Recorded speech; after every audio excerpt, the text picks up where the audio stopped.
What is up, guys? 391 here, and welcome to my review for Haikyuu chapter 257. Let's do this. Alright, guys, so we found out what the plan between Coach Ukai and Hinata was. The plan for Hinata to take on Miya Osamu. Basically, it's man-on-man marking.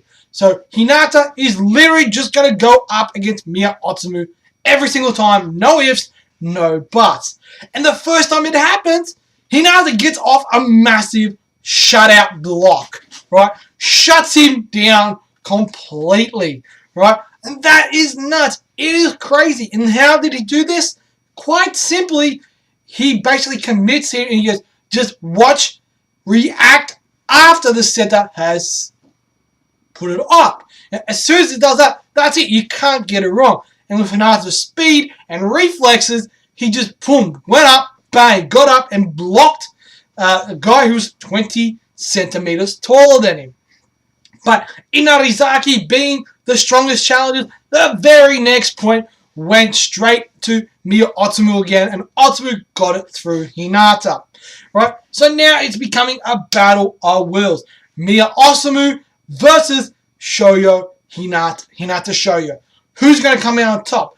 Right now, as it stands at the end of this chapter, Miya Osamu is technically on top because of that final play, basically, where they both went up with their hands.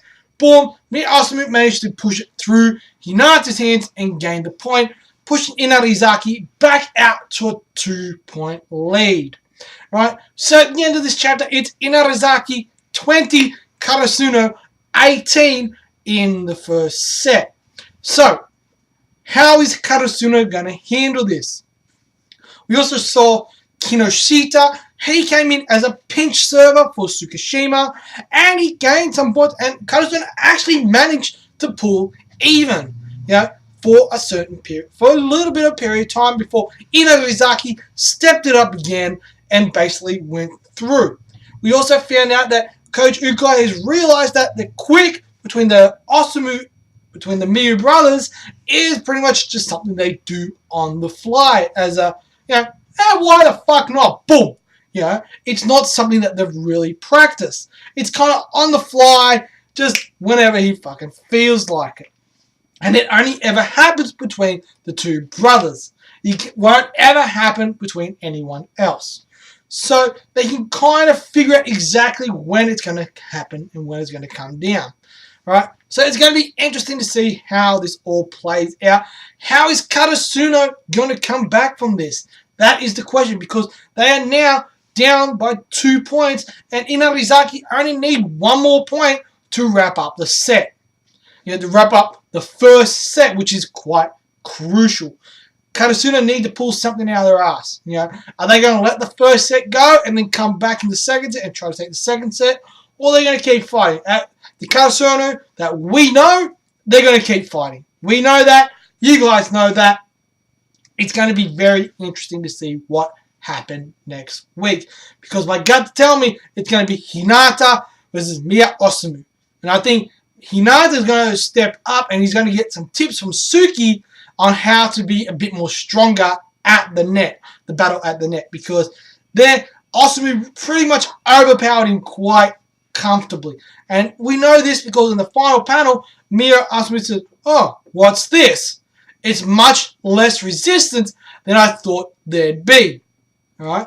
So that's saying that he was actually surprised of how weak Hinata actually was. But yeah, overall, guys, this was a damn good chapter. It was a very good chapter, and I liked it. I liked the fact that, Coach Ukai is thinking. He knows that the Miyu brothers are the biggest threat. Even though the rest of the team is great as well. There's no denying that. But the biggest threat are the twins. If you can shut the twins out, you can kind of somewhat shut the Inarizaki down. So, one thing was that Hinata take on Miya Osamu, and it looks like that's not. At first, it looked like it worked really well, but now Miya Osamu is starting to overpower Hinata. So, how is Hinata going to combat that? That's going to be the question. That is what we got to watch, and that is what Karasuno need to deal with. Because we got Hinata committing to Mia Osamu now. Hinata needs to, when he goes up for those blocks, especially those 50-50 ones, like we had at the end of this chapter, he needs to be a lot more stronger and a lot more forceful and really take it to Mia Osamu. Otherwise, this is going to be all dead and buried, because this is going to be one of the biggest matchups. But anyway, guys, overall, the art, there was a couple of panels that were a bit sketchy. You know, there was a couple of panels that were a bit iffy, and I lost a point on there. So there was some panels that were really good, and some that were kind of rough from what I saw. And in the grand scheme of things, I do expect a bit more of a higher level from Haikyuu. Haikyuu tends to have some pretty darn good art, and this one wasn't as good as it normally is. But in regards to that, the chapter, what actually happened in the chapter was good. It was exciting. It was entertaining.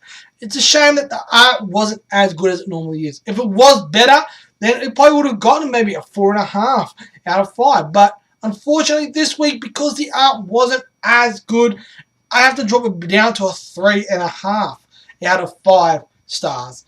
It was a really good chapter. It was just, in some panels, the art kind of let it down.